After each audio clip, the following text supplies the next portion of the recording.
All right, let's jump right into this explainer. You know, when we talk about reverse engineering UFOs, most of us immediately think of modern whistleblowers, or maybe those famous figures from the late 80s. But the true origins of this deep, dark science actually start way earlier, right in the mid-20th century. We're talking about the literal godfather of American dark science, Thomas Townsend Brown. Now, this is a brilliant question, and it drags us straight down a massive rabbit hole of obscure physics and heavy government secrecy. Look, Bob Lazar obviously brought Area 51 and flying saucers into the pop culture mainstream, right? But the source material suggests the real breakthroughs were happening long before Lazar ever stepped foot in the Nevada desert. Townsend Brown was already experimenting with saucer-shaped gravitators that caught the attention of the absolute highest levels of government brass. So why was his name just systematically erased? Section 1. The original UFO architect, Thomas Townsend Brown. To really grasp the scale of this mystery, we first have to look at the sheer caliber of the guys validating Brown's early work. We aren't talking about some fringe amateur tinkering away in a garage. We're talking about a self-taught genius who was deeply embedded in the absolute highest echelons of American intelligence and defense. He coordinated with William Stephenson, literally Churchill's superspy, and General Curtis LeMay. The guy was even parachuting behind enemy lines into Nazi Germany in 1945 to retrieve exotic propulsion technology. You simply do not send a hack on those kinds of missions. Section 2. The Biefeld-Brown Effect. Gravity meets electromagnetism. Let's look at the anomalous science that actually built his reputation. This principle gracefully describes a missing link that Albert Einstein himself spent the entire latter half of his career trying to solve mathematically, unifying the fundamental forces. Townsend Brown purportedly discovered this link experimentally. It's called the Biefeld-Brown Effect. It centers around an asymmetric-capacitor, which is basically just a neutral insulator sandwiched between a small positive metal plate and a larger negative one. So here is the crazy part. This simple three-step setup actually worked. When you apply insanely high voltages, we're talking megavolt direct current, the negative plate literally chases the positive plate, creating thrust. Now, detractors tried to wave this away as just ionic wind. But get this, in 1956, inside a vacuum facility in Paris, French aerospace experts watched it work. In a vacuum, where there shouldn't be any ionic wind at all. The thrust was several orders of magnitude larger than conventional physics could easily explain. Section 3. The Wounded Prairie Chicken. The Art of Disinformation. If this science was that groundbreaking and proven in a vacuum, you really have to ask why it suddenly vanished into the deep black aerospace world. Well, having a literal giant of physics, like Edward Teller, the father of the American hydrogen bomb, admit utter bafflement after seeing Brown's demonstration in Berkeley, that is an incredibly powerful validation. Teller was dumbstruck. It was obvious Brown had tapped into something profound. So if the father of the H-bomb is absolutely stunned, why on earth was Brown suddenly labeled a quack? The answer is that his work was severely compromised. Back in 1950, during a demonstration in Pearl Harbor, a Soviet spy acting as a janitor infiltrated his lab. This was a catastrophic security breach, and it triggered a massive counterintelligence response that changed the trajectory of Brown's entire life. Because you have to remember, Townsend Brown was not just a lab geek. He was a highly active covert operative navigating the most pivotal moments in 20th century history. From the 1920s all the way to setting up global listening posts for U-2 spy planes during the International Geophysical Year in 1957, Brown was a crucial intelligence asset through and through. And that brings us to his brilliant, self-inflicted cover-up.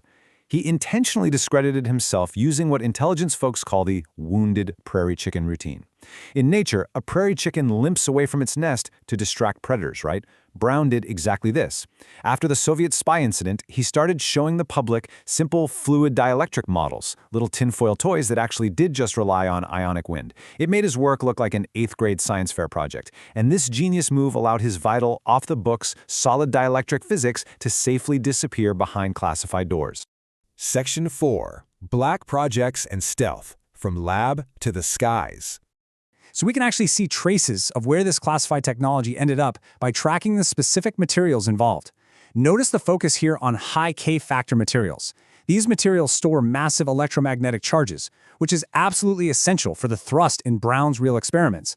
Aluminum, barium, magnesium bismuth. These frequently match the exact anomalous metamaterials recovered from rumored UFO crash retrievals. Brown wasn't just a radiation guy. He was a materials guy figuring out what made these craft fly. And then there's the money trail, $4 million. That's the massive investment pumped into Brown's company, Guidance Technologies, in the 1960s by a man named Floyd Odlum. Why does that matter to us? Because Floyd Odlum just so happened to be the majority owner of Northrop Aircraft. Which leads us directly to the B-2 stealth bomber. It is highly plausible that Brown's electroaerodynamics were covertly transferred right into the B-2. According to aerospace journalists and engineers, the B-2 reportedly surfs its own electrostatic wave, literally a negative cloud chasing the positive wing, to drastically reduce its aerodynamic drag and its radar signature. It's the Biefeld-Brown Effect, just weaponized and scaled up for the military. Section 5. The Bob Lazar Smokescreen. Aliens as Cover.